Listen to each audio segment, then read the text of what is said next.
சின்ன வயசுல பண்ணுவோம் அக்கா, சின்ன வயசுல பண்ணுவோம்ல அக்கா. பேய் கண்ணு பண்ணுங்க அக்கா ப்ளீஸ். ஃபன் டாஸ்க் அக்கா, சின்ன வயசுல பண்ணு. இப்படி பண்ணுவாங்களா? அதுவா? எனக்கு அது வரவே வராது. எங்க அம்மா வேணா பண்ணுவாங்க. அப்படி எப்படி? எனக்கு வராது. நான் இப்படிதான் பண்ணுவேன். எங்க அம்மா தான் சின்ன வயசுல அப்படி பண்ணிட்டு பக்கத்துல வருவாங்க. நான் பயந்துருவேன். நானும் என் தம்பி கத்துன்னு கத்துவோம். அம்மா போமா போமான்னு. ஐயோ கண்ணு வலிக்குதுப்பா. முடிக்குது வந்து கை காட்ட.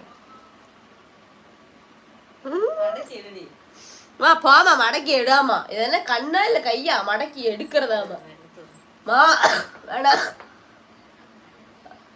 ஐயா ஐயா ஐயா